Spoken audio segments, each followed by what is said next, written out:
Hi, I'm Annika Shoemaker here with Kevin Coleman, and we are going to talk about communication within the EMS systems between providers. How are you today? I'm doing well, thank you.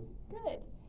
So I kind of collected a bunch of questions to ask you and kind of understand your role a little bit better and what you do with our department, because I also work here and I don't understand entirely. I've gotten to learn some about it, but overall, just to understand what you do and how that applies to our department, and to help the audience know a little bit about what a chaplain, paramedic, guy like yourself does. So, Well, thank you for having me. I started off my career in mental health, okay. and where the state prison is right now in town, that used to be a state hospital. Okay. And right out of college, I started there first as a housekeeper for about 9 months, and then I got hired as a mental health therapist. So, kind of a quick transition into patient care, which was my forte, taking care of people. So I worked 14 years in mental health, but within that 14 years, I became a volunteer firefighter with Pendleton Fire. And then I wound up taking leave of absence from the hospital and worked a short period of time in a different job, and then came back and worked 3 more years there. During that 3 years, I was a volunteer with Pendleton Fire, and in that time as well, I also obtained my minister's license through our local church. And so when I became a volunteer firefighter, the following month after I had hired on as a volunteer, they asked me if I would become their chaplain. Wow. And I said, well, what do I need to do? What steps do I need to take? And they said, just say yes. So I became the chaplain in January of 1990. So I've been the chaplain for 33 years now, a little over 33 years. Wow, that's amazing. Yeah. Long time. So in that time, I obtained, back then, the EMT system was set up a little differently than it is now. It still had 4 steps, but it was EMT 1, 2, 3, and 4, 4 being the paramedic basically, and the EMT 1 being the basic EMT, kind of like the system is now. That makes sense. So I got my EMT 1, and they were creating a hiring list, and so I did a test for Hermiston and Pendleton, and they combined their tests back then and got on the list for hire, and the chief offered me a job, so I quit a secure job with the state, and told my wife. I came home one night and says, well, I figured out what I want to be when I grow up. And she says, what's that, little boy? And I said, well, I've got a chief's interview for the fire department. So. Was she surprised? No, she knew I was leaning towards it, but and I'd already taken the test. I'd gotten on the list, so she knew about that. But that makes sense. Yeah, so Okay, there we go. Sorry about that. No, it's fine. It's fine. So for me, I became a chaplain, and then I realized that there was that need for somebody to help with the crisis intervention, because our people were not responding to psychiatrists or psychologists or social workers that would come in and do the debriefing. Right. And so I felt that I needed to offer something as the chaplain in that setting to help mitigate their recovery from a traumatic event.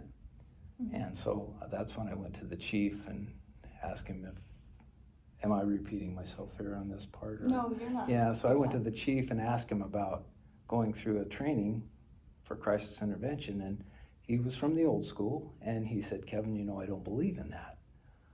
And he said, but if you feel like you need to go through this, then I will support you and send you to this class. So that was kind of me getting my foot in the door with crisis intervention. And then as I began to develop my career and people began to trust me more and see me as not only the chaplain, but I was a firefighter, paramedic as well. So I was a co-worker and I understood what they were going through. Then it opened the door for me to be able to really speak to them about whatever issue they were going through, because I was going through it at the same time. If it was an incident that I went through, we kind of shared the same issues as far as emotions and all that we were kind of feeling. And so it really opened the door for opportunities to be able to speak to our guys on an intimate level and allow them to open up and get some of these things off of their chest, instead of letting it boil over inside of them and not dealing with it, and then comes out in different forms and fashions, and it may affect their home life or other relationships, their family, friends, even their coworkers might see a change in their behavior if they didn't deal with it appropriately. So we began to see a good change in people's lives by allowing them to come to these debriefings and open up and getting these things off of their chest. Yes, that's really good. I'm gonna look here and see what I put. So did you, besides your initial training and all of your experience that you've had with working with people in ministry, even outside of chaplain work, but also in chaplain work, what do you get to do today to keep learning more about the current situations with EMS providers, besides actually being there for the live traumatic event or coming to a debriefing? Do you get to participate in trainings, or do you find whenever one comes up and sometimes go to it, or do you just have conversations with people about it, or how do you keep your brain active about that, but also talk about it with people? Like, how do you do that? That's a really good question, because it would be easy just to kind of lay back and allow everything to come to you. But I've always been my philosophy's been, if you're not moving forward, you're moving backwards. So I try to apply that in my marriage. My wife and I both are proactive in making sure that we're growing in our marriage. And I feel that same way about the fire service and my role as a chaplain. So I've tried to take courses here and there that apply to crisis intervention per se. The spiritual side of it I kind of gain through life experience and through ministry opportunities. But when it comes to crisis intervention, I've done a few things, gone back through some of the old training that I had taken early on in my career. They'd offer some refresher courses for that. But also in the last 3 years, I've been involved with what's called the Eastern Oregon Peer Team. That's right.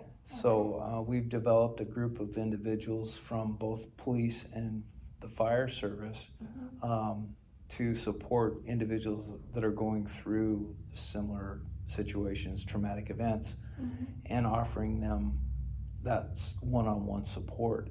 And so we've gone through some training with that.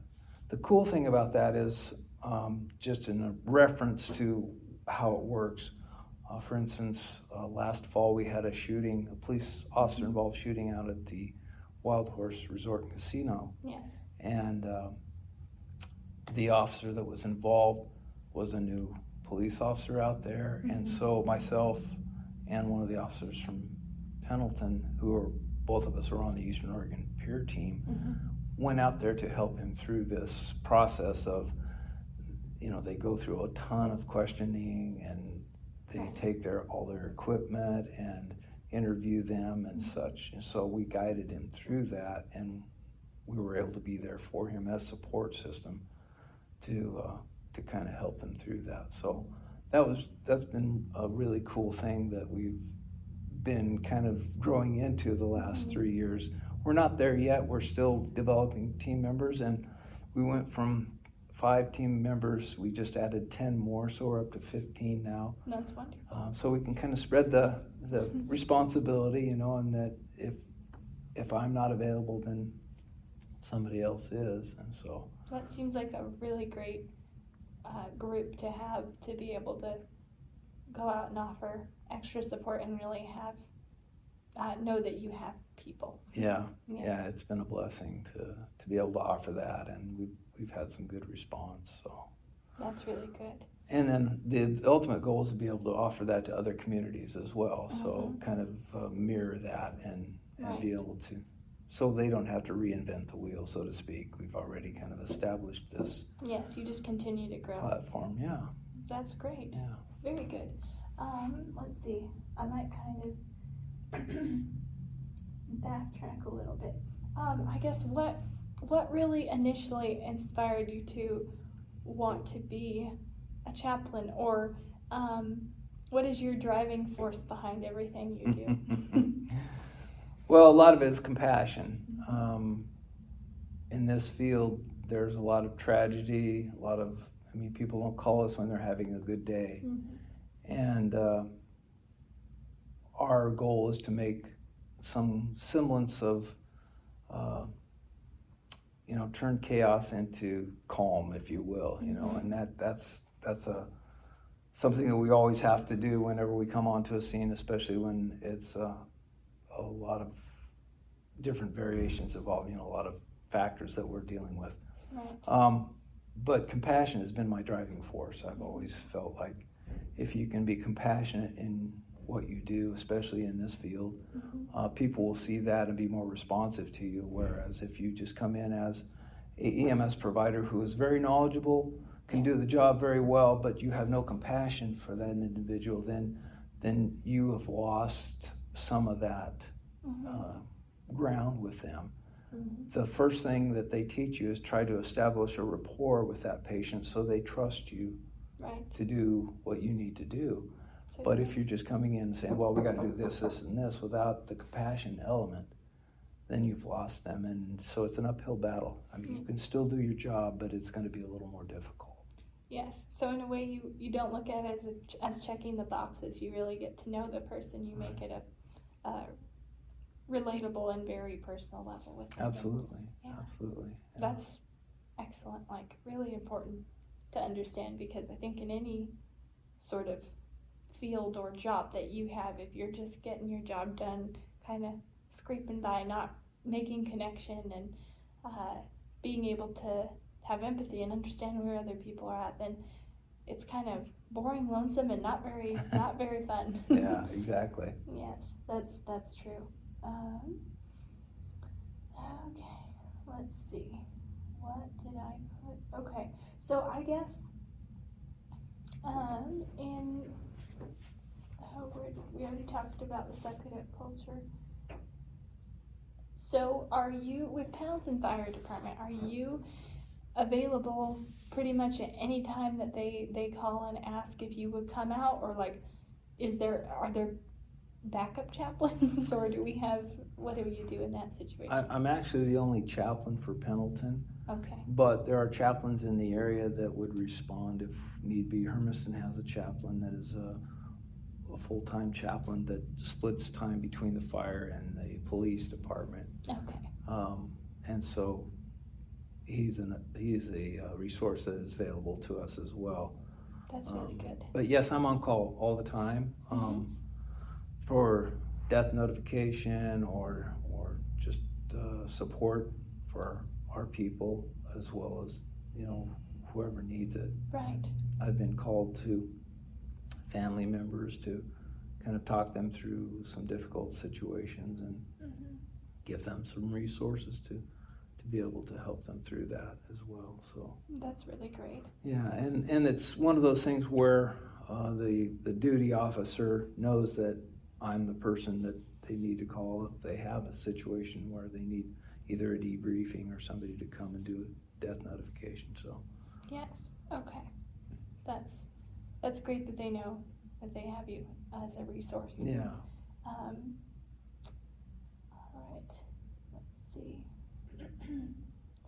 So I know you did kind of talk about your game plan, or the way that you go about if there is an incident. Can you just review like the main, I guess, steps, like what you'll do, what it will look like when you receive a call, just overall for a general idea of what you get to do when you receive a call? Yeah, so the first thing I do is the officer that contacts me gives me kind of an overview of what the incident entailed. Mm-hmm. So let's say there was a baby death, Mm-hmm. and he would just describe to me what had happened, if it was a SIDS death or if it was a traumatic injury or Mm-hmm. what have you, and then kind of describe the scene, what it looked like, what the personnel saw when they came on scene, Mm-hmm. and then describe to me what his personnel were going through. So oftentimes they will display some kind of distress about the situation, as often they do with, especially with babies in particular, but if it's a traumatic event that is gruesome or disturbing, then especially the younger people that have never experienced that before, maybe it's the first time they've ever performed CPR. Yes. And that is a gut-wrenching feeling. Mm-hmm. And so they would give me that information. And then after the incident's over, within the next few hours, depending on their availability, Mm-hmm. we would all gather together at the station and sit around and talk about the incident itself. Mm-hmm. And the way I approach it is I try to find out who was first on scene, so have them kind of set up the scene, Right. what they saw, what they experienced, how they're feeling, and how they're feeling now. Mm-hmm. And I give each individual that opportunity to share, and kind of gives you a broad picture of what actually happened and how it could be traumatic Mm-hmm. to the individual that is experiencing those emotional feelings. Right. Do you find with colleagues working with each other, if you have like a general group setting versus the one-on-one, do they open up and communicate differently? Like, do they feel more comfortable with just you sometimes, or tell you more that they want to share but they don't necessarily share with everyone, or do you see a change in that? Not a large change. From time to time, there will be individuals that will come to me on a one-on-one basis and say, you know, I really didn't want to talk about it in front of the rest of the group, but this is really how I'm feeling. But generally, they're pretty good about sharing. They're a family. Yes. They work together for 48 hours at a time for the most part. Yes. And so they know each other's nuances and idiosyncrasies, all those little things that, Yes. that come into play when it's a family, you know, and all their quirks and such. Mm-hmm. And so they feel comfortable for the most part sharing their feelings with these people that they call friends and family, you know, they're actually Yes. coworkers. So Right. That's really good to hear that there is a family or a brotherhood or a tribe, or however you'd say it, with everyone looking out for each other. They know each other, and they have the best interest of each other for the most part. And it seems really good in that way, because I've heard of stories and seen in some people how if they're having a rough day or there's something that was going on, then even in our crisis intervention class, they really specifically mentioned how much your colleagues or friends who know what you're going through really help pull you out of, or pull you through what you're dealing with, because they're going to be the ones to invest in you and pick you up and say, hey, something's not right, you need to get help, or I'm going to help you, or I'm going to drive you to the office of the chaplain or the counselor, or whoever you need. I'm going to be there for you. I'm going to sit with you tonight to make sure that you're okay if they're suicidal or something like that. Yeah. Or just calling to check on them. Like, that seems like a really good way that the department functions, and that the individuals in it are really close. Yeah, absolutely.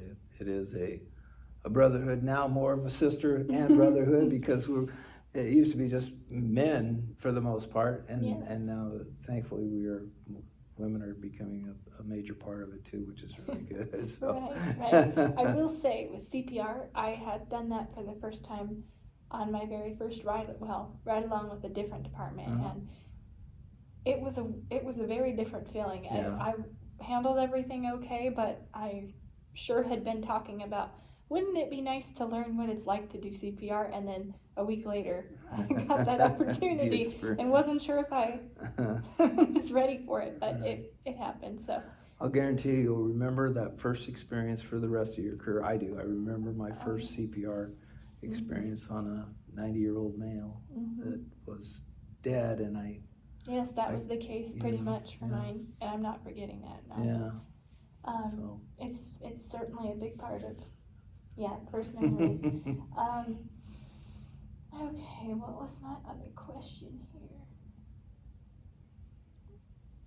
I know we mentioned a little bit before about how if something is too big for you to handle by yourself, then you recognize that you're not the know-all person, that you can sort of ask for help in your position, or get other people involved or directed to the right help that they need, and that is certainly important. And I was going to ask, let's see, so how do you bring faith and religion into people's lives in the department? Because I know not only with your history, but also in faith having a big role in people's lives, like not only for seeing death and seeing terrible things, but for their own life in not wanting to take their life through suicide, or in finding less value in life because of something. And also not only like just Christianity, but what other have you seen any other kind of religion or things that you're not as familiar with faith, or no faith at all? What have you seen with faith, I guess? Yeah, well, that's a good question. In my 33 years involved with this department, I've seen a lot of variations of faith. People who are riding the fence about their faith, that are suicidal, people that are totally involved in their faith, that really have a strong foundation and know that this is just a bump in the road for them, whatever incident they're faced with. I've had people on scene know that I'm the chaplain, but I was also the paramedic on scene, and say, Kevin, you got to pray for me, And so I had prayed with patients in the back of an ambulance before, because they requested me to pray for them. And I've seen some pretty cool stuff happen. I had a guy, one of our local police officers, got hit on the freeway. He was doing a traffic stop, and it was icy conditions, and a car went out of control. He was standing on the roadside, and the car hit him broadside and threw him 60 feet in the air, and he was having shortness of breath, and he said, Kevin, you got to pray. And so I prayed with him right there, and the only thing he had was some bruises and a fractured tibia. Oh my word. He could have had some tremendous injuries. So that kind of built my faith as well as his, but amazing. faith plays a major role in everything I do. I try to pray for every patient that I'm come in contact with, not openly. I don't, push my religion or my faith off on them. Yes. But I also know that I'm available if somebody wants to talk about that. I can certainly share with them about that. So it really plays a major role in everything I do. I feel like this is an opportunity to a mission field. I don't know if that's the right word, but you are able to minister to people in a way that other people can't. And so we're put in a position to come into people's lives at their worst possible hour. And so I think faith gives you the ability to kind of bring a calm sense to the chaos, and a presence that is different than any other. So that's important really, really to me. How would you say, in, I guess, wrapping up here, because I mean that's a huge topic and it's very good. How would you say the best way is to educate and share with people that there are resources, there are chaplains like you in their fire departments, there are ways that you can ask for help that don't have to be awkward, or you don't have to be worried about that someone's going to find out, oh, you have this job and you have this problem, so we're going to classify you as this and take away this in your role and put you on this leave and all that. So how would you say, like, the best way for communicating with resources is for people, if people want to get a hold of you or someone else in their own department and things like that? Right, that's a touchy situation because, like I said in the past, my first chief had the suck it up, buttercup kind of attitude, you know, you're a tough firefighter, deal with it. But as we've progressed over the years, our current chief is very open about wanting his people to be healthy, and part of being healthy is being able to share your vulnerability with other people and being open about how you're feeling. And if you need help, then he is 100% behind you. So it comes from the top, and then I support that wholeheartedly, and I try to instill that into the individual that I'm dealing with at the time, that this is, you didn't create this problem, but this is your body's response to this situation, and this is how we're going to help you deal with it. And if I can't help you, then I have resources that can, or will get you to the place that you can, So there are various resources out there that have been created over the years from people's own hurts and hang-ups, and troubles that they've had. So it's really grown a lot over the years, and so we have those resources available to us, which is a blessing for our people. It's important to help them understand that that's out there and that there's no shame in it, Yes. So. Yes, and it's good to know that you're pretty much always available whenever something happens that's someone's worst day. Yes. And it's very, very comforting knowing that departments are starting to continue or add on, build their programs like that, and that there's always room for growth. Absolutely. And I had a random question. Had you ever heard of, this was in our crisis intervention and some articles, but had you ever heard of the eye movement, like rapid eye movement desensitization, or something that's called EMR, somewhere along those lines? Because they talked about it a lot in some of the articles and said this is something that's really helping people to have the amygdala that processes the memories, really make that memory put into their past memories. They're not, like, yes, they're permanent, it's always going to be there, but not in the front of their head where it replays and replays Exactly. and nightmares and terrible problem sleeping and seeing it all the time. So, like, what do you think about that? I've heard some really great success stories from that, and I've actually know some people that are able to offer that resource within our community.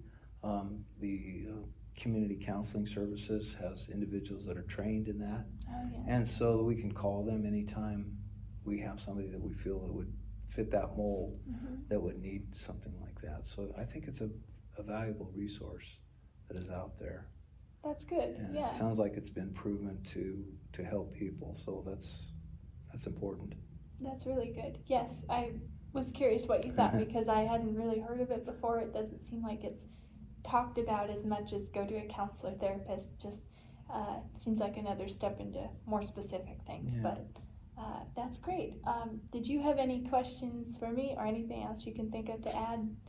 No, thank you for inviting me, and hopefully it was helpful. Yes, it was very helpful. I didn't ask you every single question on this big long page, but it's okay.